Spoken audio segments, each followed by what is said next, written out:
ইয়া রাসূলুল্লাহ, আমার মা অতি বৃদ্ধা, মা কুজু হয়ে গেছে, মার শরীর দুর্বল, নিজে নিজে হাঁটতে পারে না, চলতে পারে না। কিন্তু মার মনে বড় আশা, মা আমার বাইতুল্লাহ গিয়া হজ করবে, তওয়াফ করবে, সাই করবে। কিন্তু মা তো হাঁটতে পারে না, চলতে পারে না। আমার মা এসে আমাকে বলল, বাবা রে, আমার মনে বড় ইচ্ছা, মানুষ আল্লাহর ঘর দেখতে যায়, আমি একটাবার আল্লাহর ঘর দেখব, যেই ঘরে নামাজ পড়লে 1 রাকাতে 1 লক্ষ রাকাতের সওয়াব পাওয়া যায়, যেই ঘরে প্রতিদিন 120টা রহমত নাজিল হয়। ও বাবা, আমি চাই ওই ঘরটা একটু দেখতে, তওয়াফ করতে, হজ করতে। আরাফার মাঠটা একটু আমি ঘুরতে চাই, কারণ আরাফার মাঠে আল্লাহ পাক পৃথিবীর সব দিন 365 দিনের মধ্যে সবচেয়ে শ্রেষ্ঠ দিন হলো আরাফার দিবস, হজের দিবস। কারণ ওই দিন আল্লাহ পাক হাজীদের জিন্দেগীর সব গুনাহ মাফ করে দেন। হাদিসে আসছে, হাজী সাহেবরা যখন আরাফার দিন আল্লাহর কাছে তওবা করে দোয়া করি, আল্লাহ যখন তার জীবনের সব গুনাহ মাফ করে দেয়, শয়তান কষ্ট পাইয়া মাটিতে গড়াগড়ি করে, হারি 1 বছর লাগাইয়া তার এত গুনাহ করাইলাম, আর আজকের আরাফার দিনের একদিনে আল্লাহ সব মাফ করে দিয়েছি। আমি আমার মাকে বললাম, মা তুমি চিন্তা করো না, ছোটবেলায় কত আমাকে কাঁধে নিয়ে ঘুরছো, কুলে নিয়ে ঘুরছো গো, কতদিন তোমার মন চায় নাই, শরীর ভালো না, আমাকে নিতে পারতে না, তারপর আমার কান্না থামানোর জন্য কষ্ট করে কুলে নিয়ে ঘুরছো। তোমার শরীর ভালো না, তারপর আমাকে কুলে নিয়ে হাঁটাছাড়া করে আমাকে ঘুম পাড়াইছো, দীর্ঘ সময় লাগে। আর আজকে তুমি বলছো হজ করতে যাবে, বাইতুল্লাহ দেখবে, আরাফার মাঠে যাবে, তুমি হাঁটতে পারো না, তো কি হয়েছে মা, তুমি আমার কাঁধে ওঠো, আমি তোমাকে কাঁধে ওঠাইয়া হজের যা কাজ আছে সব করাইয়া দিব। ইয়া রাসূলুল্লাহ, ইয়া হাবিবাল্লাহ, আমি আমার মাকে কাঁধে উঠে নিলাম। মা আমার কাঁধে উঠে আমি আমার মাকে নিয়ে হজ করতে গেলাম, তওয়াফ করলাম, সাই করলাম, সাফা থেকে মারওয়া, মারওয়া থেকে সাফা। আল্লাহর নবী গো, আমি মিনায় গেলাম, মুজদালিফায় গেলাম, আরাফায় গেলাম, সব জায়গায় আমি আমার মাকে নিয়েছি। আমার মা আমার কাঁধে, মা হাঁটতে পারে না, আমি আমার মার কাঁধে নিয়ে কষ্টকে কষ্ট মনে করি নাই। বারবার আমার মনে হয়েছে, আমার মা তো ছোটবেলা আমাকে এইভাবেই লালন পালন করেছে, এই জন্য আমার মাকে সম্পূর্ণ হজের কাজ আমি আমার কাঁধের উপর উঠাইয়া করাইছি। আল্লাহর নবী গো, মা আমার খুশি হয়েছে। এবার তো আপনার কাছে আমার জানার বিষয় হইল, সন্তান হিসাবে আমি কি আমার মার হক আদায় করতে পেরেছি? আল্লাহর নবী বলেন, 3টি জিনিস এমন আছে, যেই 3টি জিনিসের দিকে মানুষ যদি চেয়ে থাকে, কোন আমল যদি নাও করে, তারপরও আল্লাহ রাব্বুল আলামিন শুধু তাকানোর কারণে তার আমল নামায় সওয়াব দান করবে। 1 নম্বর হলো পৃথিবীর উম্মুল বুয়ুত, সমস্ত ঘরের মা, মূল ঘর আল্লাহ রাব্বুল আলামিনের ঘর, আল মসজিদুল হারাম, বাইতুল্লাহ অর্থাৎ কাবা ঘরের দিকে যদি কোনো ব্যক্তি শুধু তাকিয়ে থাকে, আল্লাহ রাব্বুল আলামিন তার আমল নামায় সওয়াব দিতে থাকে। এই জন্য আমি অনুরোধ করে বলি, কোন মুরব্বীকে যদি আল্লাহ পাক হজে যাওয়ার তৌফিক দেন, কোন মা বোনদেরকে হজে যাওয়ার তৌফিক দেন, আমাদের দেশের অনেক হাজীদেরকে দেখেছি অবহেলায়, অযত্নে সময় নষ্ট করে বাহিরে ঘোরাফেরা করে।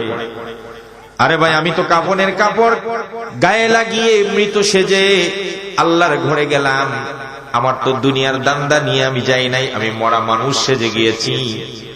কোন মানুষকে যদি বলা হয় আপনি আর 1 ঘন্টা বাঁচবেন, 1 ঘন্টা পরে আপনি মরে যাবেন, আপনি কি বলেন? ওই 1টা ঘন্টাই লোকটা কিশোরগঞ্জের শহরে মার্কেট করে কাটাই দিবে।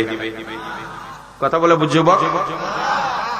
যদি কাউকে বলা হয় আর 1 ঘন্টা পরে আপনার মৃত্যু, তাহলে এই 1 ঘন্টা কি সে সিনেমা দেখতে যাবে? কথা বলেন? এই 1 ঘন্টা সে ক্রিকেট খেলতে দেবে? এই 1টা ঘন্টা সে মন দিয়ে, প্রাণ দিয়ে দুনিয়া থেকে বিমুখ হয়ে যা তওবা ইস্তেগফার আমল করতে পারে সেই মনোনিবেশন করবে। বন্ধুদেরকে পাত্তা দিবে না, দুনিয়ার কোন তামাশার প্রতি তার খেয়াল থাকবে না, কারণ সে নিশ্চিত জানে আমি মৃত, কিছুক্ষণ পরে আমার মৃত্যু হয়ে যাবে। ঠিক যখন আপনি কাফনের কাপড় লাগিয়ে ইহরামের কাপড়টুকু পরে আপনি বাংলাদেশ বিমান থেকে রওনা দিলেন, তখন থেকে আপনি মনে করেন আমি মৃত।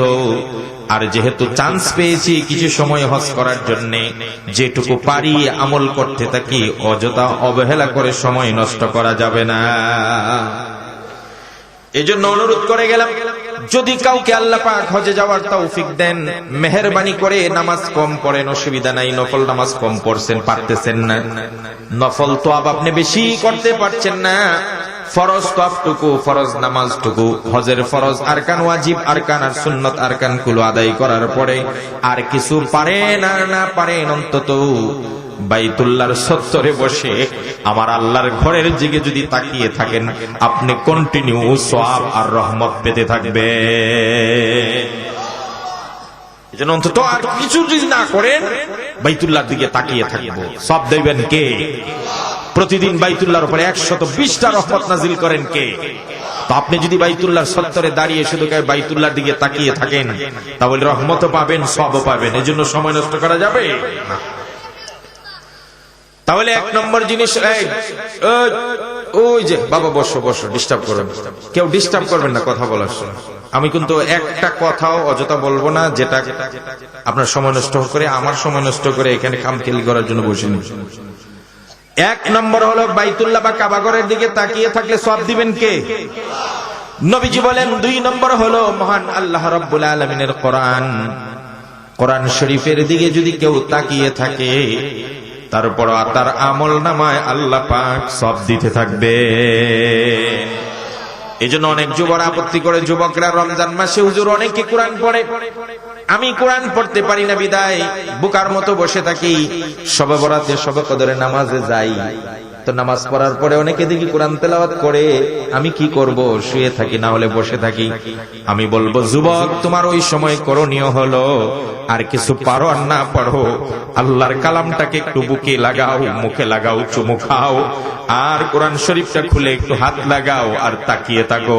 মনে মনে নিয়ত করো, ও আল্লাহ, তোমার কালামটা পড়তে পারলাম না, তবে মায়া করলাম, আদর করলাম, চুমু খাইলাম, তাকিয়ে থাকলাম, আর নিয়ত করলাম আগামী রমজান আসার আগে আগে তোমার কালাম শিখবো। যতক্ষণ তাকিয়ে থাকবে, তোমার আমল নামায় আল্লাহ সব দিতে থাকবে।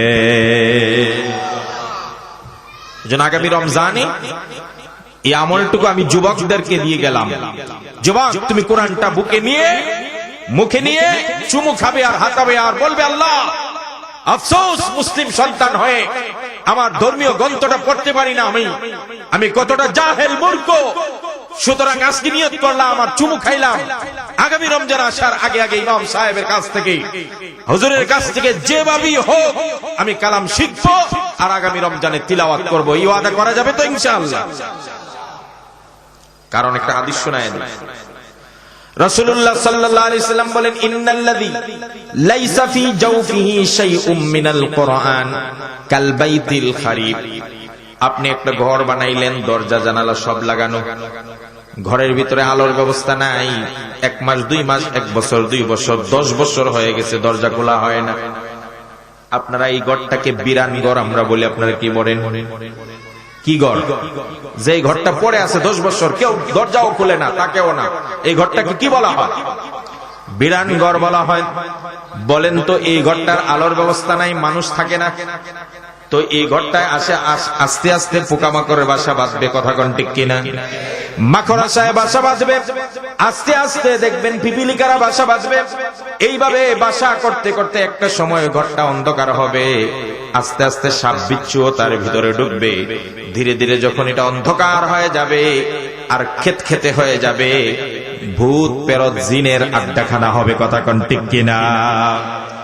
আমার নবীজি বলেন যে এই ঘরটার মধ্যে মানুষ থাকে না, বিরান ঘর, যেভাবে জিন ভূত পেরতের আড্ডাখানা হয়, ঠিক যেই কলবটার ভিতরে মানুষের মনের ভিতরে একটা ঘর আছে, কলব আছে, ওই ঘরটার মধ্যে যদি কোরআনের কিছু একটা অংশ তোমার অন্তরে না থাকে, আল্লাহর নবী বলেন ওই ঘরে মানুষ না থাকার কারণে জিন পেরত ভূতের আড্ডাখানা হয়েছিল, আর তোমার অন্তরে কোরআনের অংশ না থাকার কারণে তোমার অন্তরটা ওই বিরানগারের মতো কবিরা সাগিরা শিরিক বিদাতের আড্ডাখানা হয়ে যাবে, কথা কোন ঠিক কিনা? এজন্য কোরআনের কোন অংশ যদি না থাকে এর চেয়ে বড় কপাল পোড়া দুনিয়াতে আর কেউ। কারণ এই কোরআন এসেছিল আমাদের ভাগ্য খুলে দিতে, কোরআন এসেছিল আমাদেরকে পৃথিবী শাসন করতে, কোরআন এসেছিল আমাদেরকে সমস্ত পৃথিবীতে মুসলমানদেরকে মাথা উঁচু করে দাঁড় করার শিক্ষা দিতে। আজকে আমরা তাকের উপর কোরআন রেখে দেই, বাবা বললে শুধু খতম করাই, কোরআন খুলেও দেখি না, কোরআন মানিও না, কোরআন পড়িও না, কোরআনের ইজ্জত দেই না। যেই জাতি তার ভাগ্য পরিবর্তনকারী কোরআনের সম্মান দিতে জানে না, ওই বা জাতির ভাগ্য পরিবর্তন হতে পারে না। কথা কোন ঠিক কিনা? তাহলে 2 নম্বর কোন জিনিসের দিকে তাকালে সব? তো এই কোরআন আমরা জীবনও পড়ব না। যুবকরা বলুক, পড়বেন? কোরআনের নিম্নে 10টা সূরা মুখস্থ করবেন যাতে সূরা তারাবি পড়া সহজ হয়। কথা বলে ঠিক কিনা? 3 নম্বর আরেকটা জিনিসের দিকে তাকালে সব। বিশ্বনবী সাল্লাল্লাহু আলাইহি ওয়াসাল্লাম বলেন, এ জাতির হক্কানি রব্বানি আল্লাহওয়ালা, সঠিক মতাদর্শ, সৎ আমলকারী, ইখলাসওয়ালা কোন হক্কানি আলেমের চেহারার দিকে যদি কেউ তাকিয়ে থাকে, তোমার আমল নামায় আল্লাহ পাক সব দিতে থাকবে। আল্লাহ, তুমি ওই ধরনের আলেম হওয়ার ন্যূনতম যোগ্যতাটুকু আমাকে দাও, ইখলাস দাও, আমল দাও, আকীদা দাও। আল্লাহ, তোমার ভয় অন্তরে পয়দা করে দাও, অহংকার রিয়া মুক্ত করে দাও। সকলে বলছে আমিন।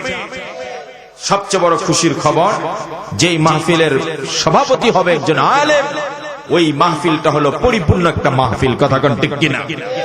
কারণ এখানে বসে একজন বক্তা আপনাদেরকে বকে গেল, গালিগালাজ করলো, ভুল পড়ালো, শুদ্ধ করলো, এটা আলেম না হলে সভাপতির যদি টাইটেল 10টাও থাকে, দুনিয়ার লেভেল যদি ওনার জানালার উপরে দরজা হয়, তারপরে ধরার ক্ষমতা। সুতরাং আলেমদের উচিত, মাহফিলের উচিত কর্তৃপক্ষকে একজন আলেম সভাপতি দেওয়া, এটাই সবচেয়ে মানানসই, যথাযথ। কথা বলে ঠিক কিনা? তাহলে কয়টা জিনিসের দিকে তাকালে সব? জোরে বলেন কি কি? 1 নম্বর কাবা ঘর, 2 নম্বর কোরআন শরীফ, 3 নম্বর হক্কানি আলেম। আল্লাহ আমাদের সব ভাইকে সব সময় হক্কানি আলেমদের সোহবতে, সাহচর্যে, সান্নিধ্যে মৃত্যু পর্যন্ত থাকার তৌফিক দাও। বলেন আমিন। এই জাতিকে আজ শুধু আঞ্চলিক ভাবে নয়, শুধু রাষ্ট্রীয় ভাবে নয়, ইন্টারন্যাশনাল ভাবে, আন্তর্জাতিক ভাবে আলেমদের থেকে জাতিকে বিচ্ছিন্ন করে, পৃথক করে, আলেমদের থেকে দূরে সরানোর জন্য সব রকম চক্রান্ত চলছে। আর উলামায়ে কেরাম চাচ্ছে যে কোনো মূল্যে পাবলিক যেন আলেম থেকে দূরে সরে না যায়। কারণ আলেমদের সাহায্যে থাকলে দান্দাবাজের দান্দামি চলবে না, ঈমান হরণ করা চলবে না। কথা বলে ঠিক কিনা? এই জাতিকে আমরা জানিয়ে দিতে চাই, আপনারা যে কোনো লোভের অফার পেয়ে 1 কোটি দেব, 10 লাখ দিব, ঘর বানায় দিব, ব্যাংক দেব, রিলিফ দিব, টাকা দিব, এই ধরনের লোভনীয় অফার আসবে, আবার ভয়ও আসবে। জেলে নিব, হামলা করব, মামলা করব, এই করব, সেই করব। যদি আলেমদের সাথ থাকে এই ধরনের ভয় আর লোভ, দুইটার কোন একটা যদি আসে, আমি জানতে চাই আপনারা কি আলেমদের থেকে সরে যাবেন? হুঁশিয়ার, সাবধান। এই পৃথিবীতে যদি আলেমরা না থাকে, খোদার কসম বিশ্বাস করুন, দুঃখ ভারাক্রান্ত হৃদয় নিয়ে বলছি, যদি মাদ্রাসাগুলো বন্ধ হয়ে যায়, যদি আলেম শূন্য হয়ে যায়, জানাজা পড়ানোর মতো লোক পাওয়া যাবে না। কুকুর বিড়ালরা মরলে পড়ে যেমন টেনে হেসড়ে খালে বিলে নিক্ষেপ করি, বাড়ির পিছনে নিক্ষেপ করি, নদী নালায় নিক্ষেপ করি, ঠিক মুসলমানদের জানাজা পড়ানোর মতো লোক পাওয়া যাবে না। সুতরাং আমরা চাই আমরা ঈমান নিয়ে কবরে যাব, আর এর জন্য সবচেয়ে বড় সাপোর্ট হলো, সহযোগিতা হলো আলেমদের সাহায্যে থাকা। আল্লাহ যেন সব ভাইকে মৃত্যু পর্যন্ত আলেমদের সাথী বানান। বলেন আমিন। তাহলে বলছিলাম, আল্লাহ পাক আমাদেরকে আলেমদের সামনে বসিয়েছেন, খুশি না বেজার? আর আমরা খুশি হলে প্রশংসা করবো কার? আর জোরে করেন কার? এজন্য মন দিয়ে একেবারে দিল খুলে বলেন আলহামদুলিল্লাহ। আর জোরে বলেন আলহামদুলিল্লাহ, হামদান কাসীরান তাইয়িবান মুবারাকান ফীহি ইয়া রাব্বি লাকাল হামদু কামা ইয়ানবাগি লিজালালি ওয়াজহিকা ওয়া আযীমি সুলতানিকা। বলেন আলহামদুলিল্লাহ। একটা ফজিলত বলি, আলহামদুলিল্লাহ যেহেতু গুরুত্বের সাথে পড়ালাম। আল্লাহর নবী হাদিসে এসেছে, আলহামদুলিল্লাহি তামলাউল মিজান। বিশ্ব নবী বলেন, কেউ যদি বলে আলহামদুলিল্লাহ, আল্লাহ রাব্বুল আলামিন আলহামদুলিল্লাহর বরকতে মিজানের পাল্লাকে সওয়াব দ্বারা ভরপুর করে দেন। খুশি না? আপনি আলহামদুলিল্লাহ বলবেন, আপনার আমল নামা সওয়াব দিয়ে ভরে দিবেন কে? তাইলে যে আল্লাহ আমাকে এত দয়া করে আমার মিজানের পাল্লাকে সওয়াব দিয়ে ভরে দিবেন, এটা শোনার পরে সুবহানাল্লাহ জোরে বলবো না আস্তে? পিছনে ভাইরা বলেন জোরে। হয় নাই, বলে না সবাই, মানে বুঝেই না সুবহানাল্লাহ বললে কি লাভ। এই সুবহানাল্লাহ বলে লাভ আছে না নাই? কন্যাকে আছে না নাই?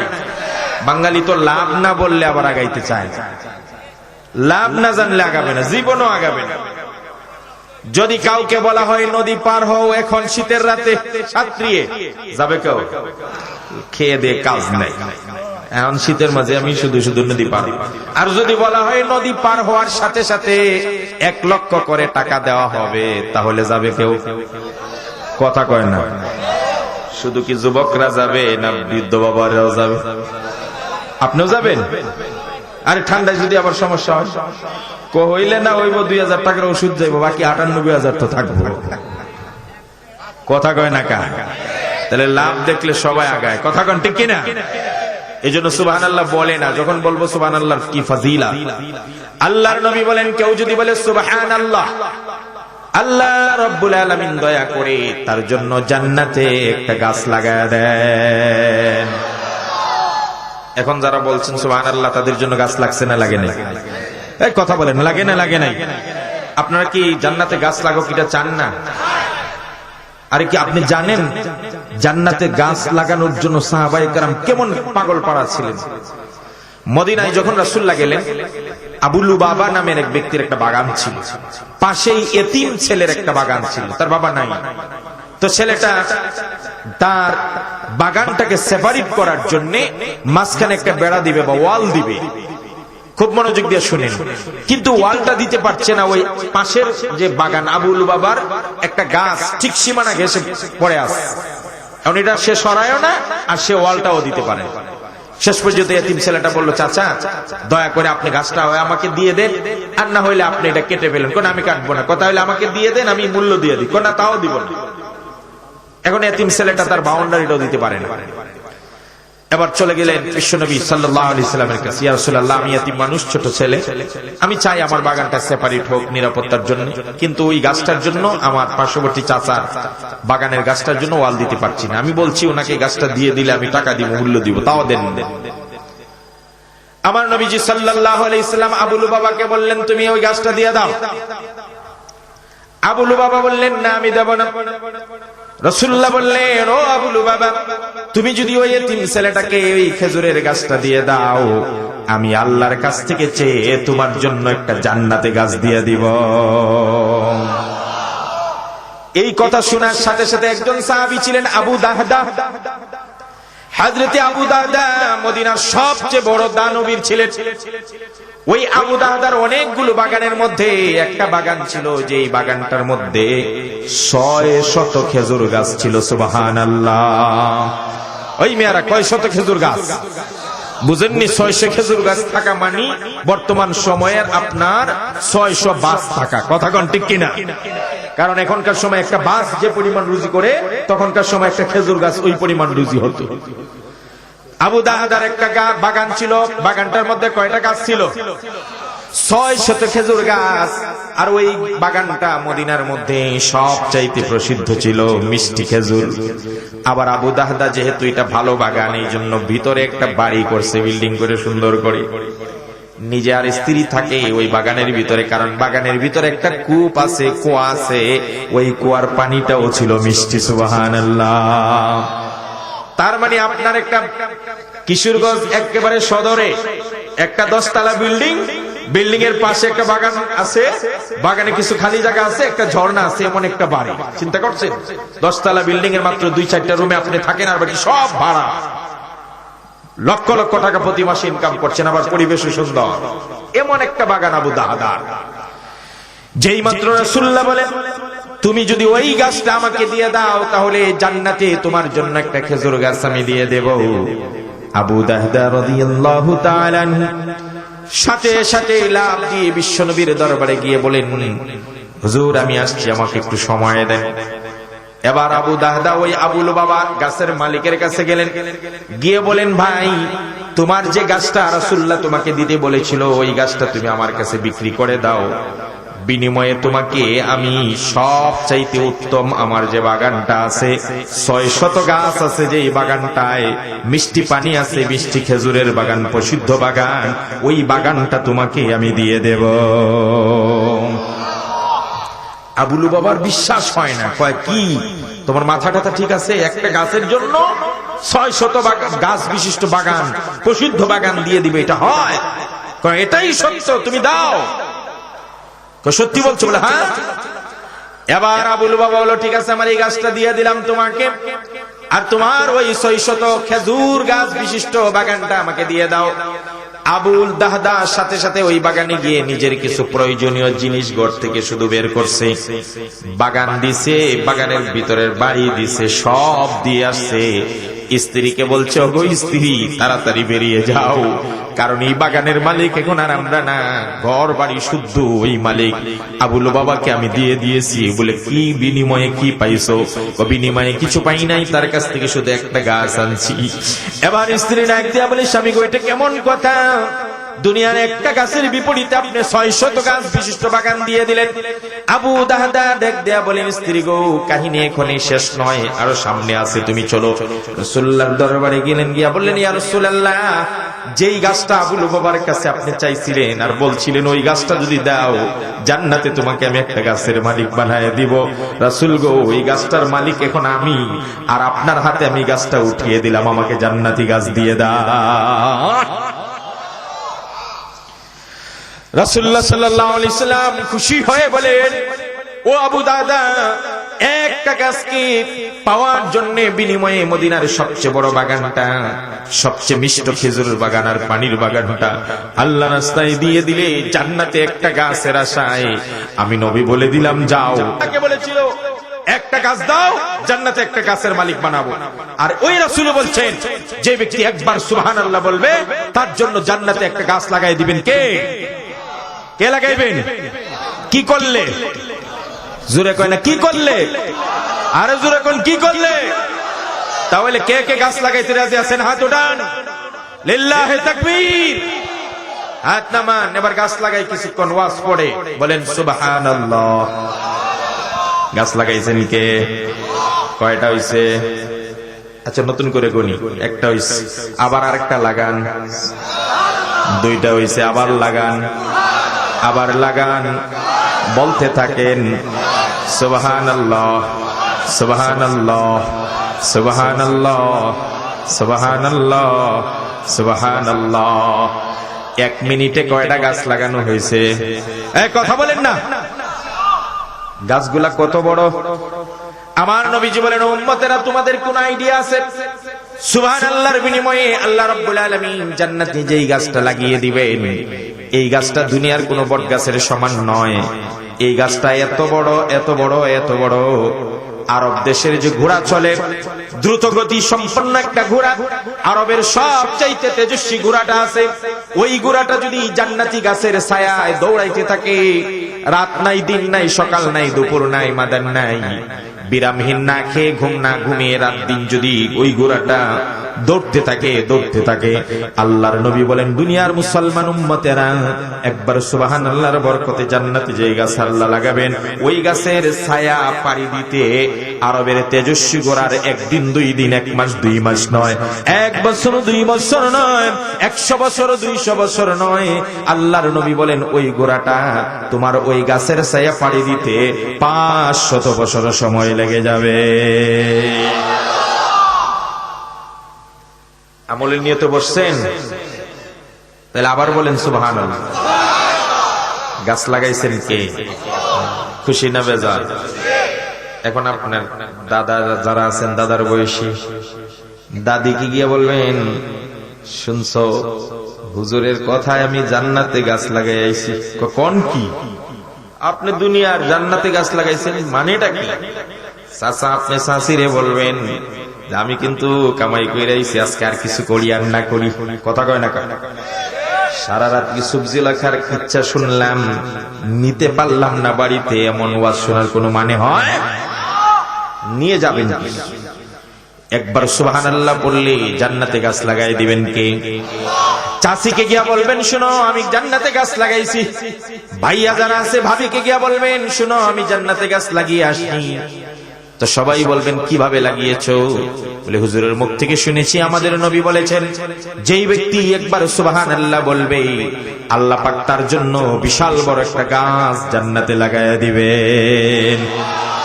তো আমি হুজুরের ওয়াজ চলাকালীন অন্তত 20 বার পড়ছি সুবহানাল্লাহ। তার মানে আপনার নামে কয়টা গাছ লাগছে? কথা কয় না কা? এখন মহিলাদেরকে বলবেন তুমিও কি চাও তোমার নামেও গাছ লাগুক? বলে হ চাই। তাহলে একটাই পদ্ধতি, সুবহানাল্লাহ যত বেশি পড়বে তোমার নামে গাছ তত বেশি লাগাই দিবেন কে?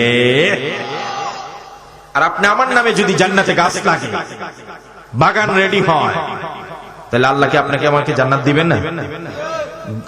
বলবেন হুজুর শুধু বাগান হলে তো হবে না, আমার জন্য তো একটু ঘরও দরকার। সারাদিন হাঁটবো ঘুরবো, এরপর একটু রেস্ট নিব না? কথা কয় না?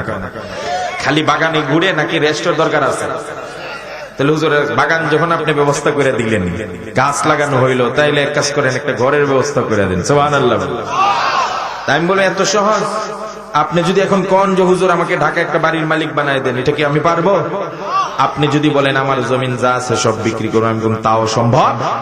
আপনার 14 গোষ্ঠীর সম্পদ বিক্রি করলো, আমেরিকাতে বিল্ডিং বানানো আপনার জন্য সম্ভব?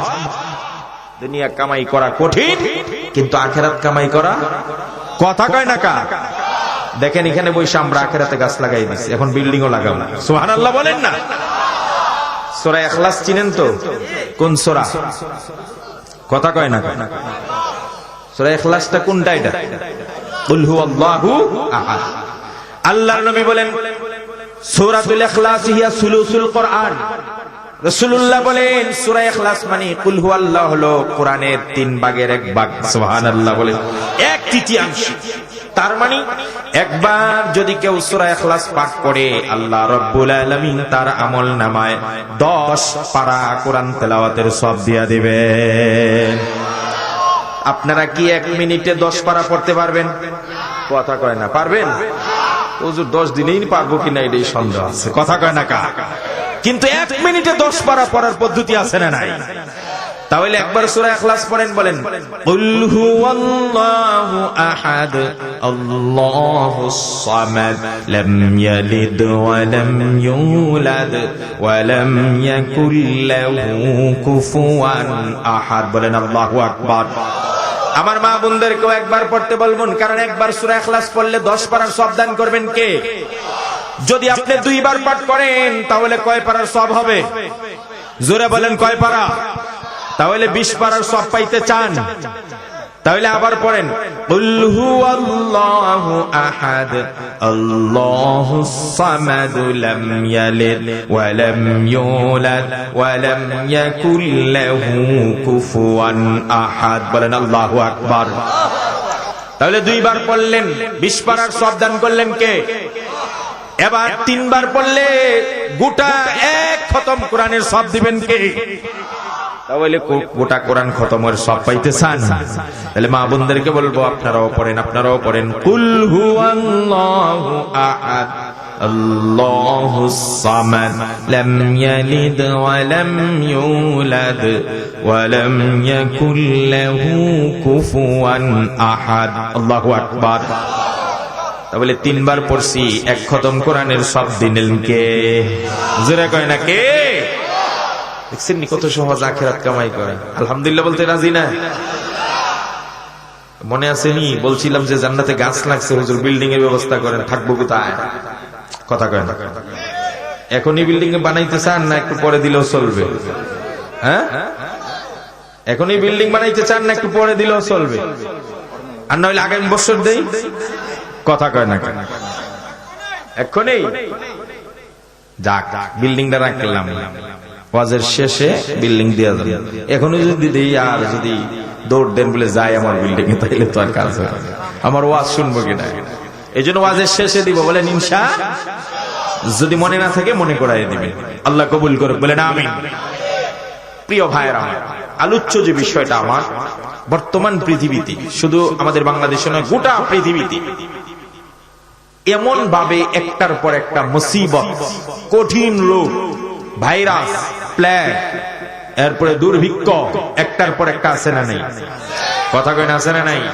আর এমন এমন রোগের নাম বাপ দাদার জিন্দেগি তো শুনি নাই, কথা কন ঠিক কিনা? এই যে করোনা গেল, করোনা দিয়ে গেছে, এখন বলে একটা আইসি কি ওমিক্রন। তা আমি প্রথম কি ওষুধের নাম নাকি? হ্যাঁ, ওমিক্রন আইসি, এটা আমেরিকাতে দেখা দিয়েছে, আরো কিছু কিছু দেশে, এখন আমাদের দেশে ওইটা নিয়ে টেস্ট চলতেছে, সতর্কতা চলতেছে। এই যে একটার পর একটা ভাইরাস, মহামারী, প্লেগ, দুর্ভিক্ষ, অনাবৃষ্টি, অতিবৃষ্টি, অসময়ের বৃষ্টি আছে না নাই? গত 2 দিন যাবত, 2-4 দিন যাবত বৃষ্টি হয়েছিল, এটা কি বৃষ্টির মৌসুম ছিল? কথা কয় না। তাইলে সময় মতো বৃষ্টি নাই, আবার অসময়ে বৃষ্টি আছে না নাই? যখন বৃষ্টির দরকার তখন খরা, ফসল নষ্ট হয়। আবার যখন বৃষ্টির দরকার নাই তখন বৃষ্টি পড়তেই আছে না নাই? এই যে কয়েকদিন আগে বৃষ্টি হলো, দেখলাম বাংলাদেশের অনেক জায়গায়, বিশেষ করে আলু, আরো কিছু ফল, ধান, এগুলা নষ্ট হয়ে গেছে। নতুন আলু 3 দিন আগে কিনলাম 120 টাকা কেজি, আজকে সকালে কিনলাম মাত্র 40 টাকা। আমি বললাম কি ব্যাপার, হুট করে এত কমে গেল? হুজুর 3-4 দিনের বৃষ্টি আলু একবারে 12টা বাজায় দিচ্ছে। তাহলে এই বৃষ্টিটা কি ফসলের জন্য ক্ষতিকর? তাহলে অনাবৃষ্টি, অতিবৃষ্টি দুইটাই আমাদের জন্য ক্ষতিকর। সময় মতো বৃষ্টি নাই, আবার অসময়ে বৃষ্টি, এগুলা কেন হচ্ছে? এগুলার শুধু বাহ্যিক উপকরণ আমরা দেখছি। সরকারের পক্ষ থেকে যথেষ্ট চেষ্টা করছে, লকডাউন, শাটডাউন, মাস্ক পরো, স্যানিটাইজার লাগাও, হ্যান্ড ওয়াশ লাগাও, মুফা লাগাও, আরো কত কিছু। এইগুলার চেষ্টা অনেক হয়েছে, এবার অন্তর্নিহিত কারণ বের করা দরকার। কেন অতিবৃষ্টি হয়, কেন অনাবৃষ্টি হয়, কেন প্লেগ রোগ হয়, কেন করোনা, ওমিক্রন আসে, কেন আমাদের দুর্ভিক্ষ দেখা দেয়, কেন ভূমিধস হয়, কেন ভূমিকম্প হয়, কেন আমাদের বিকৃত চেহারা নিয়ে বাচ্চা জন্মগ্রহণ করে, এইগুলার ভিতরগত কারণ বলেছেন বিশ্বনবী সাল্লাল্লাহু আলাইহি ওয়াসাল্লাম।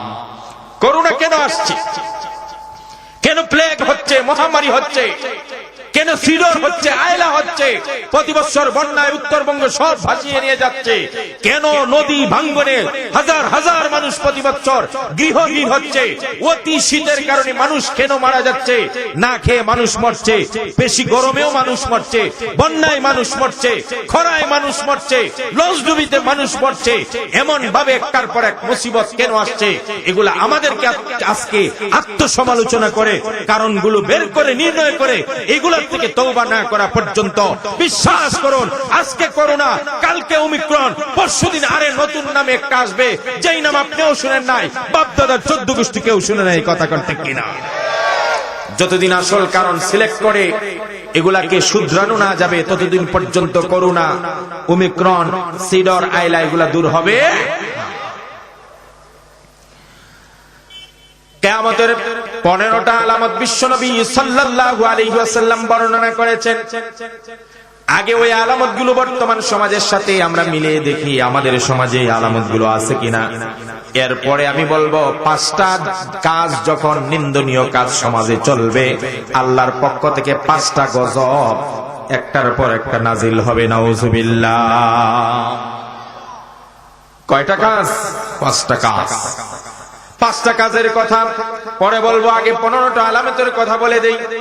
হযরত আবী হুরায়রা রাদিয়াল্লাহু তাআলা আনহু বলেন, আপনারা মিলায়ে নেবেন যে আলামতগুলো আপনার সমাজে আমার সমাজে আছে কিনা। আল্লাহর নবী বলেন, ইযা তুখিদাল ফাইউ দুওয়ালান, 1 নম্বর হলো ইযা তুখিদাল ফাইউ দুওয়ালান, যখন ব্যক্তিগত 10 জনের মাল একজন হয়ে যাবে, মানে যুদ্ধলব্ধ সম্পদ যখন কেউ আত্মসাৎ করবে, এটাকে আমি আমার ভাষায় বলেছি 10 জনের সম্পদ যখন একজনের পেটে চলে যাবে। আমি আপনাদেরকে প্রশ্ন করতে চাই, 10 জনের মাল একজনের পেটে যায় এমন কাজ আমাদের সমাজে আছে না নাই? কথা কয় না, আছে না নাই? একটু আগেই তো আমার ভাই সুরে বেলালি বলে গেল, কবরস্থানের গম এটা কি একজনের ছিল না 10 জনের ছিল? কথা কয় না। গেছে কয়জনের পেটে? কথা কয় না। কালবাটের টাকা ছিল কয়জনের? 10 জনের। গেছে কয়জনের পেটে? এই সমস্ত দুর্নীতি আমাদের সমাজে আছে না নাই? কথা কয় আছে না নাই? মসজিদের গম আত্মসাৎ করে এমন মানুষ আছে না নাই? এমনকি বিধবা ভাতাটা পর্যন্ত মেরে দেয় এমন লুচ্ছা আছে না নাই? এমনকি এতিমের মাল তার পেটে ঢুকিয়ে দেয় এমন মানুষ আছে না নাই? ও দুনিয়ার মুসলমানেরা, যারা এতিমের মাল ভক্ষণ করছো তাদেরকে হুঁশিয়ারি দিয়ে বলি, এই কোরআনে আল্লাহ রাব্বুল আলামিন বলছেন, ইন্নাল্লাযীনা ইয়াকুলুনা আমওয়ালাল ইয়াতামা যুলমা ইন্নামা ইয়াকুলুনা ফী বুতুনিহিম নারা ওয়া সায়াসলাউনা সাঈরা। আল্লাহ রাব্বুল আলামিন বলেন, যারা এতিমের মাল অন্যায়ভাবে পেটে ঢুকায়, আল্লাহ বলেন এরা আসলে এতিমের মাল ঢুকায় নাই, পেটের মধ্যে আগুন ঢুকায় দিছে। কথা কোন ঠিক কিনা? সুতরাং যেই সমস্ত মানুষেরা এতিমের নামে বরাদ্দকৃত ঘর, এতিম বিধবার নামে বরাদ্দকৃত টিন, বাতা এবং গমগুলো নিজের পেটে ঢুকাইছো, আল্লাহর কোরআনের ভাষ্য অনুযায়ী টাকা ঢোকাও নাই, মাল ঢোকাও নাই, বরং স্বয়ং আল্লাহ বলেন তুমি আগুন পেটে ঢুকাইয়া দিছ। এখন এই আগুনে কোন আগুনের কাছে নিয়ে যাবে? কথা কয় না কেন? ওই ছোটবেলা আমরা পড়ছি না, এই দিন দিন নয় আরো দিন আছে। কথা কয় না? এই দিনে যে নিয়ে যাবে ওই দিনের কাছে। কথা কয় না কা? এই দিনে কি শেষ দিন না আরো দিন আছে? আর এই দিনে নিয়ে যাবে কোন দিনের কাছে? তাহলে আমরা বলি এই দিন দিন নয়, ওয়াত্তাকু ইয়াওমান তুরজাউনা ফীহি ইলাল্লাহ। যারা মনে করেছো আমার দিন আসছে আমি যা খুশি তাই করব, জুলুম অত্যাচার নিপীড়ন চালাইতে থাকবো, আলেম উলামাদেরকে নির্যাতন আর নিপীড়ন করতে থাকবো, কারণ দিন আমার, আমি বলবো এই দিন দিন নয় আরো দিন আছে। আল্লাহর আদালতে প্রত্যেকটা হত্যা অন্যায়ের বিচার অবশ্যই তোমাকে দিতে হবে। তাকবীর, নারায়ে তাকবীর। আল কোরআনের আলো, আল কোরআনের আলো। আলেম ওলামার শত্রুরা হুঁশিয়ার, সাবধান। আরে তাকবীর, সাবধান। ক্ষমতা, ইজ্জত, সম্পদ এসব দান করেন কে? আবার এর অসৎ ব্যবহার, অন্যায় ব্যবহারের কারণে চিনিয়ে নিয়ে যান কে? যারা সম্পদ পেয়েছেন, ক্ষমতা পেয়েছেন, পাওয়ার পেয়েছেন, চেয়ার পেয়েছেন, অপব্যবহার করে চূড়ান্ত লাঞ্ছিত হবেন না। ফেরাউন নমরুদ আপনার চেয়ে বড় ক্ষমতাশীল ছিল। এই পৃথিবীর আকাশ, এই পৃথিবী আর জমিন সাক্ষী, এই পৃথিবীতে অনেক নায়কগিরি করতে এসে হলনায়ক হয়েছে, নায়কগিরি করতে গিয়ে, হিরো হতে গিয়ে ভিলেন হয়ে দুনিয়া থেকে লাঞ্ছিত ভাবে বিদায় হয়েছে। কথা বলেন ঠিক কিনা? সুতরাং পৃথিবীর রঙ্গে মঞ্চে এত বেশি লাফালাফি করার প্রয়োজন নাই। রাত যত গভীর হবে মনে করবেন না নির্যাতন খালি বাড়তেছে, আমরা শেষ। না না, এটা বোকামি। রাত যত গভীর হবে, সুবহে সাদেক বা ফজর দেরিতে হবে না তাড়াতাড়ি হবে? কথা কয় না? রাত যত গভীর হবে তত বেশি ফজর তাড়াতাড়ি উদিত হবে। কথা কন ঠিক কিনা? এই পৃথিবী সাক্ষী, যত বেশি জুলুম বাড়ে গেছে, জুলুমের মাত্রা বাড়তে বাড়তে যখন সীমালঙ্ঘন করেছে, তখনই চূড়ান্ত পর্যায়ে ফেরাউন লাঞ্ছিত ভাবে ডুবে মরেছে। নমরুদ মশার কামড় খেয়ে, বেজ্জতে জুতার বাড়ি খেয়ে বিদায় হয়েছে। আবু জাহেল ছোট্ট ছোট্ট 2টা বাচ্চার হাতে ধরাশয়ী হয়ে পৃথিবী থেকে বিদায় হয়েছে। কথা কোন ঠিক কিনা? সুতরাং সবাইকে বলবো সংযত হন, মানুষের প্রতি ইহসান করুন, দয়া করুন। এই দিন দিন নয় আর এই দিনে নিয়ে যাবে। তাহলে এতিমের মাল খেয়ে আপনি ঢুকাইলেন কি পেটে? কি ঢুকাইলেন? তাহলে এই দিনে যদি ওই দিনের কাছে নিয়ে যায়, এই আগুনে কোন আগুনের কাছে নিয়ে যাবে? আল্লাহ এটা বলছে, আমি বলি নাই। আল্লাহ বলেন ওয়াসায়াসলাউনা সাঈরা। আল্লাহ রাব্বুল আলামিন বলেন, যারা এতিমের মাল অন্যায় ভাবে ভক্ষণ করে, তারা পেটের ভিতরে মাল ঢুকালো না, তারা আগুন ঢুকিয়ে দিল, আর এই আগুন ধাক্কায়া তাকে জাহান্নামের দিকে নিয়ে যাবে। কথা বলেন ঠিক কি না? এই জন্য 10 জনের মাল আমরা কখনো একা ভোগ করব? আত্মসাৎ করা যাবে? রাসূল বলেন ইযা তুখিদাল ফাইউ দুওয়ালান, যখন 10 জনের মাল একজনের পেটে যাবে। একটা এই আলামত আছে আমাদের সমাজে, কথা কয় না, আছে না নাই? 2 নম্বর ওয়াল আমানাতু মাগনামান। রাসূল বলেন যখন আমানতটাকে গনিমত মনে করে। কথা কোন ঠিক কি না? একজনের কাছে ধরেন আপনাদের এলাকার মানুষের জন্য 10,000 টাকা দিয়ে গেলাম ওনার হাতে, বললাম এলাকার মানুষকে কিছু খাওয়িয়ে দিও বা তাদের পিছনে খরচ করিও। এই 10,000 টাকা ওনার কাছে আমানত, ওনার কাছে কি? আর উনি মনে করছে এটা তো গনিমত, পাইছি। কথা কন না কা পাইছি। এই আমানতকে সে রক্ষা করলো না, গনিমত মনে করে। এমন মানুষ আছে না নাই? বিশ্বাস করে আমার সর্দারের কাছে, মুরব্বীর কাছে, অমুকের কাছে আমি আমার টাকাগুলো রাখছিলাম। সর্দার বিচারা আমানত রে খাইয়া এখন চাই, কয় নাই দিমুনে, পরে কয়দিন পরে কত টাকা তো দিয়ে দিছি। কথা কয় না কা? প্রথম কয় দিব না, কিছুদিন পরে আমি খরচ করে লাইছি। কদিন চাইতে চাইতে 10,000 2,000 দিয়া 1 লাখ টাকার মধ্যে 50,000 বাকি, কত টাকা তো শেষ। তাহলে কিটা কি আমানত ফেরত দিল না গনিমত মনে করে খেয়ে ফেলছে? এমন স্বভাব কি আমাদের সমাজে আছে না নাই? রাসূলুল্লাহ বলেন আল আমানাতু মাগনামান। 2 নম্বর হলো যখন আমানতকে গনিমত মনে করবে। 3 নম্বর হলো ওয়াজ যাকাতু মাগরামান, যখন যাকাত দেওয়াটাকে জরিমানা মনে করবে।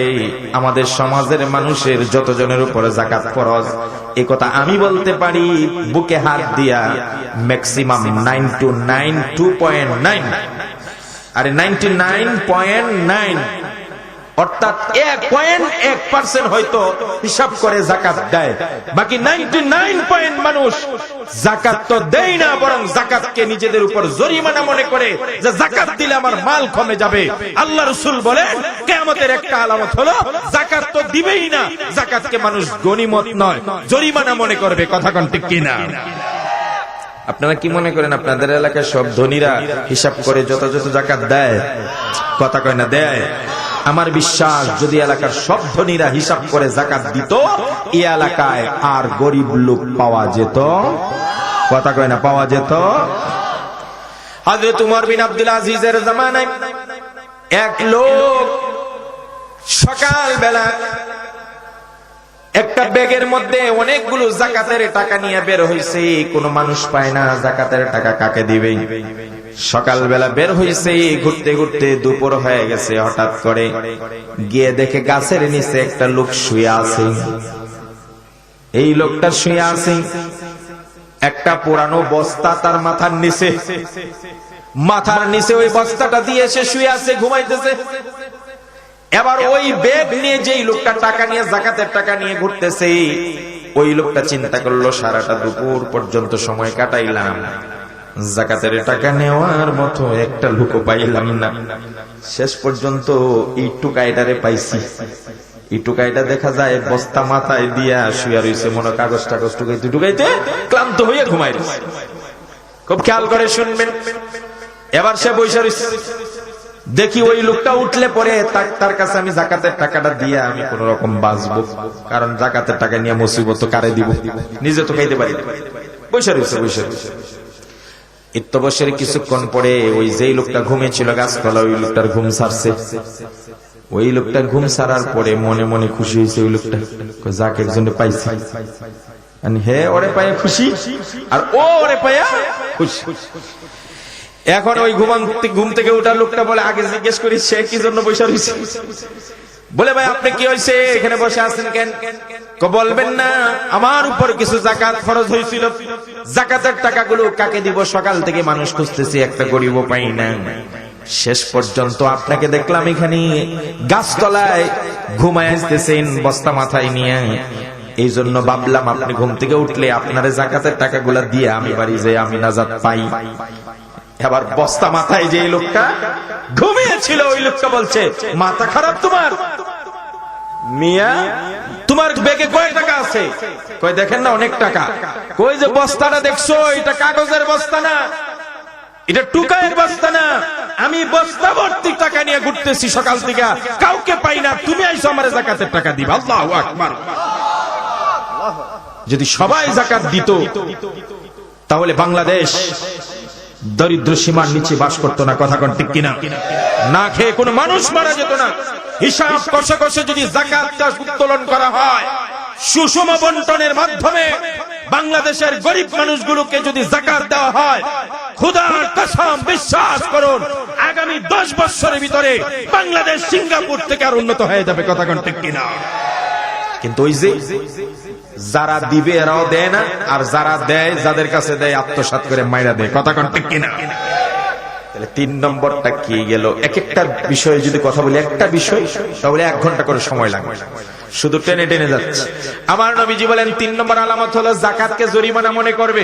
আমাদের দেশে জাকাত দেয়। কিশোরগঞ্জে একটা ঘটনা বলি, এক লোক জাকাত দিবে ঘোষণা করছে, জাকাতের শাড়ি মনে করেন 200, তাও জাকাতের নামে আলাদা শাড়ি আছে। বাজারে এখন কিছু ব্যবসায়ীরাও জাকাতের শাড়ি ছাপা করে। আরে জাকাতের আবার শাড়ি কিসে? ওদেরকে জিজ্ঞেস করে বলবে যে জাকাতের শাড়ি কেন?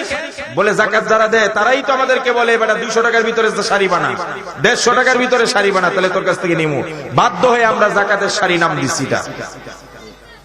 এটা দিয়ে মাছ ধরা যাবে। কথা কোন ঠিক কিনা?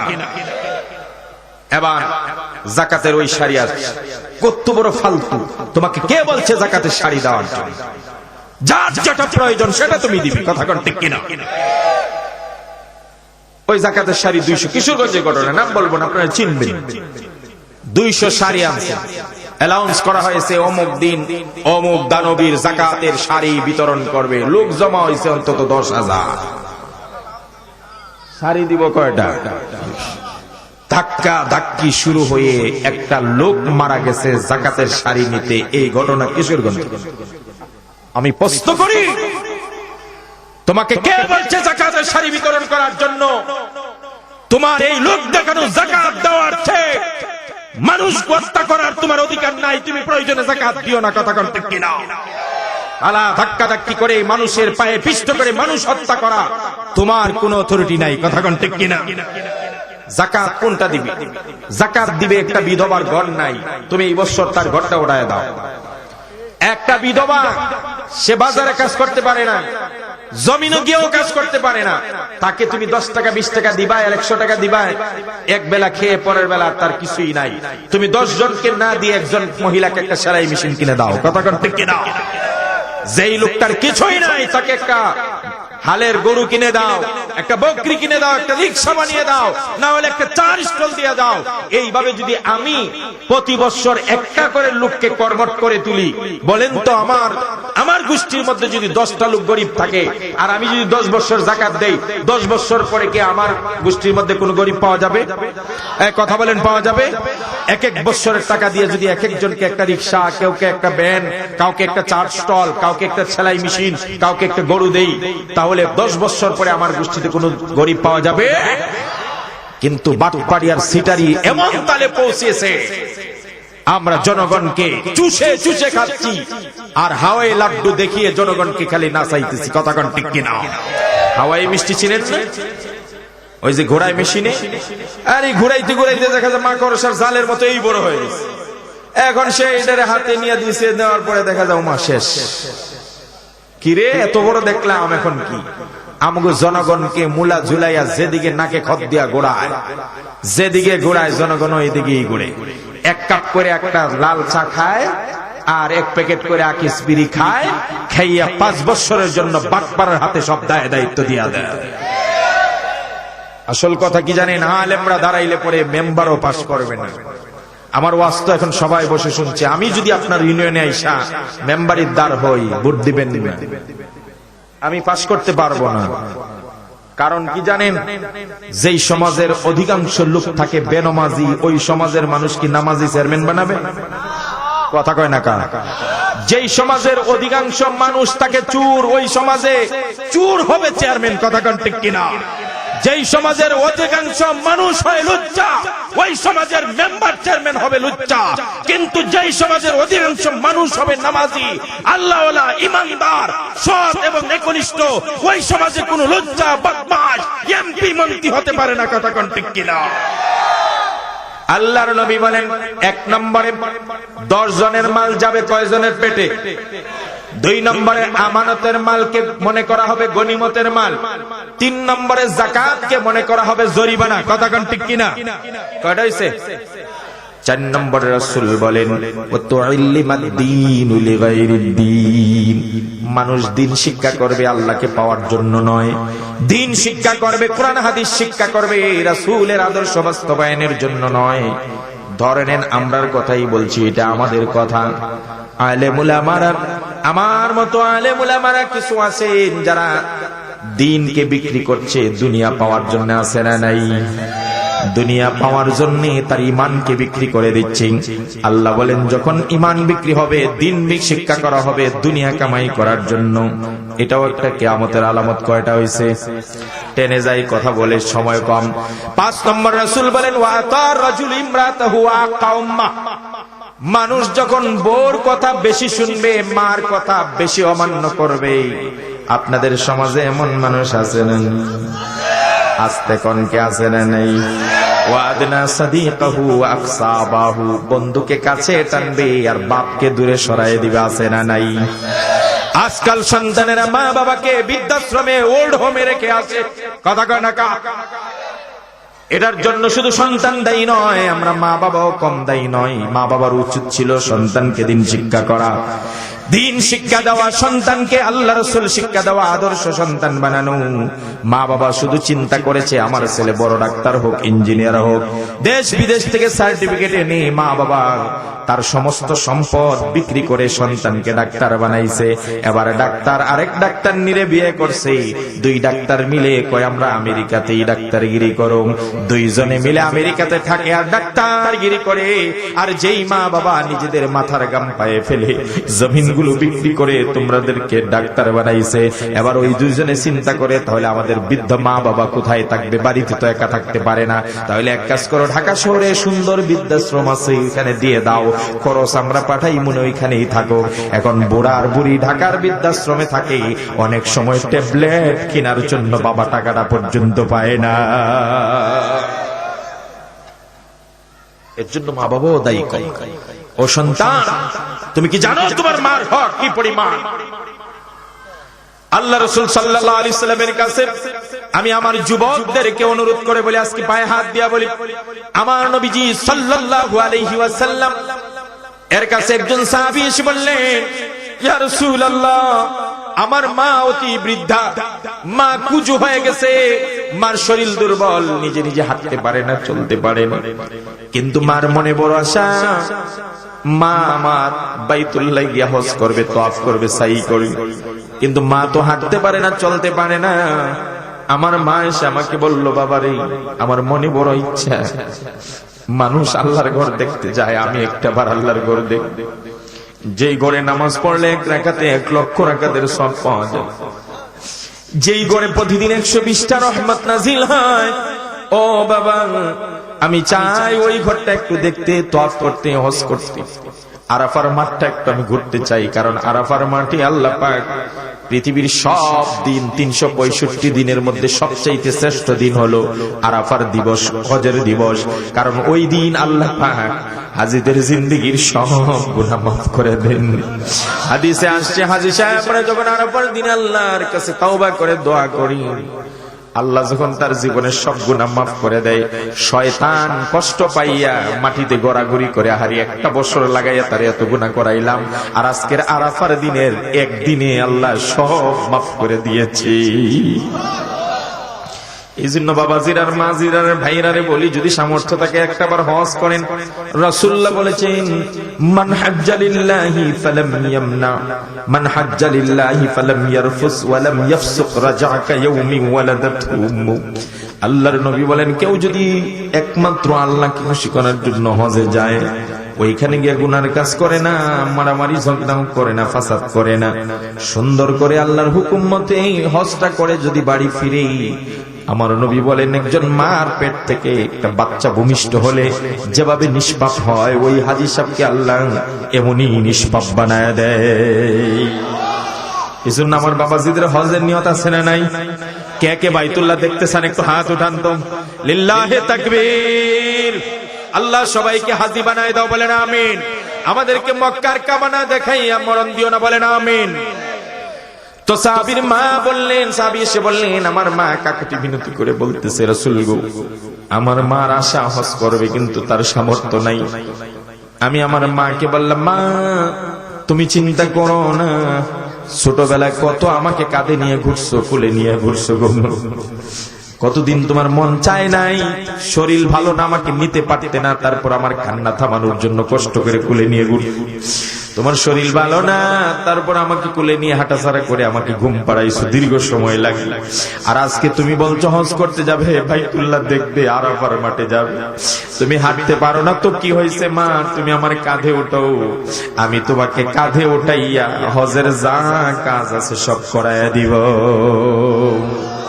ইয়া রাসূলুল্লাহ, ইয়া হাবিবাল্লাহ, আমি আমার মাকে কাঁধে উঠে নিলাম। মা আমার কাঁধে উঠে আমি আমার মাকে নিয়ে হজ করতে গেলাম, তওয়াফ করলাম, সাহি করলাম, সাফা থেকে মারওয়া, মারওয়া থেকে সাফা। আল্লাহর নবী গো, আমি মিনায় গেলাম, মুজদালিফায় গেলাম, আরাফায় গেলাম, সব জায়গায় আমি আমার মাকে নিয়েছি। আমার মা আমার কাঁধে, মা হাঁটতে পারে না, আমি আমার মার কাঁধে নিয়ে কষ্টকে কষ্ট মনে করি নাই। বারবার আমার মনে হয়েছে আমার মা তো ছোটবেলা আমাকে এইভাবেই লালন পালন করেছে, এই জন্য আমার মাকে সম্পূর্ণ হজের কাজ আমি আমার কাঁধের উপর উঠাইয়া করাইছি। আল্লাহর নবী গো, মা আমার খুশি হয়েছে। এবার তো আপনার কাছে আমার জানার বিষয় হইল, সন্তান হিসাবে আমি কি আমার মার হক আদায় করতে পেরেছি? আমার নবীজি ডাক দিয়া বলেন, যুবকরা মনোযোগ দিয়া শুনবেন, কখনো মনকে অন্যদিকে নিবেন না। আমার নবীজি ডাক দিয়া বলেন, সাহাবীরে, তুমি তোমার মার জীবনের ঋণ শোধ করতে চাও, একটা বার কাঁধে হজ করাইতে হক করিয়ে তুমি জেনে রাখো, তোমার মার সারা জীবনের হকের কথা আমি বলতে পারবো না। তোমার মা তোমাকে সারা জীবন দুধ খাওয়াই নাই, মাত্র 2 বছর তোমাকে দুধ খাওয়াইছে। ও সাহাবী, 2 বছরের দুধের দাম নয়, 1 বছরের দুধের মূল্য নয়, 6 মাস, 1 মাস, 1 সপ্তাহের দুধের দাম নয়, 1 দিনের দুধের দাম নয়। সাহাবীরে, তুমি যদি তোমার গায়ের যে চামড়া আছে, ওই চামড়াগুলো খুলে যদি তোমার মার জন্য 1 জোড়া জুতা বানায় দাও, তোমার আম্মার জন্য যদি 1 জোড়া জুতা বানায় দাও তোমার গায়ের চামড়া দিয়া, আর ওই জুতা পরে যদি তোমার মা হাঁটে, 2 বছরের দুধের দাম আর সারা জীবন জিন্দেগির ঋণের কথা বলতে পারবো না। একবার মুখ লাগিয়ে তোমার মার যে দুধ খাইছো, 1 ফোঁটা দুধের দাম তুমি শোধ করতে পারবে না। এজন্য মাকে আমরা কখনো কষ্ট দেব? কথা বলেন, দেব? আমার নবীজির দরবারে একদিন একটা বুড়া মহিলা আসছে, মহিলাটা বোরকা পরা। তো সাহাবায়ে কেরাম লক্ষ্য করলেন, মহিলাটা যখন আসছে কাছে, রাসূলুল্লাহ দাঁড়িয়ে মহিলাকে বসতে দিলেন, নিজের চাদর বিছাইয়ে দিলেন। সুবহানাল্লাহ বলেন। সাধারণত খুব গুরুত্বপূর্ণ কেউ না আসলে রাসূল তার চাদর বিছিয়ে দিতেন না। আরেকবার পড়ছি, রাসূলুল্লাহর কাছে দাহিয়ে কালবি আসছিল, বড় একজন নেতা, ইসলাম গ্রহণ করার জন্য আল্লাহ জানাই দিয়েছিলেন, ওনার জন্য দিছিলেন চাদর বিছিয়ে।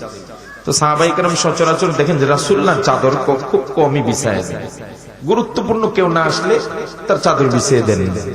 তা এখন এই একটা মহিলার জন্য চাদর বিছিয়ে দিয়েছেন, এটা তো কৌতূহল সৃষ্টি করেছে, কিউরিসিটি জাগৃত হয়েছে। আমার নবীজি চাদরটা বিছিয়ে দিলেন, মহিলা ওই চাদরে বসে গেল। নবীজির সঙ্গে কানে মুখ লাগিয়ে কি যেন কতক্ষণ কথা বললেন। কিছুক্ষণ পর মহিলাটা উঠে গেলেন। আমার নবীজি পকেট থেকে কিছু হাদিয়া বের করে মহিলার হাত দিয়ে দিলেন। মহিলা বিদায় হয়ে গেল। রাসূলুল্লাহ আবার সাহাবীদের সামনে ফিরে আসলেন। নবীর সাহাবীরা জিজ্ঞেস করলেন, ইয়া রাসূলুল্লাহ, বুঝলাম না, এই মাত্র যেই মহিলাটা বোরকাবৃত হয়ে আপনার দরবারে আসলো, বিশ্ব নবীর চাদর বিছাই দিলেন যেই মহিলাটার জন্য। আবার ওখানে উঠে দাঁড়িয়ে 40 কদম আগিয়ে দিয়ে আসলেন, হাদিয়াও দিলেন। নবী গো জানতে চায় দুনিয়ার ওই সৌভাগ্যবতী কোন মহিলা যে বিশ্ব নবীর চাদরে বসেছিল। এবার আমার নবীজি ডাক দেয়া বলেন, ও আমার সাহাবীরা, ছোট্টবেলা আমি মাকে হারাইছি, মার পেটে থাকতে আমার বাবা হারিয়ে ফেলছি, মা বাবা আমি কাউকে পাই নাই। আমি আমার বড় হয়ে মার খেদমত বাবার খেদমত কাউকে করতে পারি নাই। কিন্তু তোমাদেরকে প্রায় আমি ওয়াজ করি, হুমা জান্নাতুকা ওয়া নারুকা, এই দুইজনই তোমার জন্য জান্নাত, আর না হলে দুইজন তোমার জন্য জাহান্নাম। হয় মা বাবার দোয়ায় তুমি জান্নাতি হবে, আর না হলে মা বাবার দোয়ায় বদদোয়ায় তুমি জাহান্নামী হয়ে যাবে। রেজার রাব্বি ফি রেজাল ওয়ালিদাইন ওয়া সাখাতুর রাব্বি ফি সাখাতিল ওয়ালিদাইন। ও সন্তান, আল্লাহ রাসূল বলেন, হয় মা বাবা যদি খুশি থাকে আল্লাহ খুশি, মা বাবা বেজার তো আল্লাহ বেজার হয়ে যায়। ও সন্তানেরা, আমার কথা বলেছেন রাসূলুল্লাহ, আল জান্নাতু তাহতা আকদামিল উম্মাত, মার পায়ে হলো সন্তানের জন্য জান্নাত। এমন ভাবে সাহাবী এসে বললেন, মান হাক্কু বিহুসনি সাহাবাতি ইয়া রাসূলুল্লাহ, কে আমার প্রতি বেশি ভালো আচরণ আশা করি, কে পায় অধিকার কার? সন্তান হিসেবে আমার উপর কে বেশি অধিকার খাটায়, ভালো আচরণ পাশে? রাসূলুল্লাহ বলেন, উম্মুকা, তোমার মা। সাহাবী বললেন, সুম্মা মান, এরপরে কে? রাসূলুল্লাহ বলেন, উম্মুকা, তোমার মা। সাহাবী বলেন, সুম্মা মান, এরপরে কে? রাসূল বলেন, উম্মুকা, তোমার মা। সাহাবী বলেন, সুম্মা মান, এরপরে কে? রাসূল বলেন, আবুকা, তোমার বাবা। তিনবার মায়ের কথা বলেছে। ও সাহাবীরা, আমি জীবনে অনেক ওয়াজ করেছি মায়ের, কিন্তু আমি নিজে মায়ের খেদমত করতে পারি নাই, কারণ আমি বুঝবার আগে আমার মা দুনিয়া থেকে চলে গেছে। তো আমি কি আমার মার খেদমত করতে পারবো না? এই জন্য আমার আরেকজন মা ছিল যে আমাকে ছোট্টবেলায় দুধ পান করিয়েছে, আমার দুধ মাতা, আমাকে কাঁধে নিয়েছে, কোলে নিয়েছে, আমার অনেক শখ পড়া করে। ও সাহাবীরা, যেই মহিলাটা আমার কাছে এই মুহূর্তে আসছিল সে আর কেউ নয়, আমার দুধ মাতা হালিমাতুস সাদিয়া, আমার মা আমার কাছে আসছিল। আমি আমার মার জন্য আমার চাদর বিছিয়ে দিতে কোনটা বোধ করি নাই।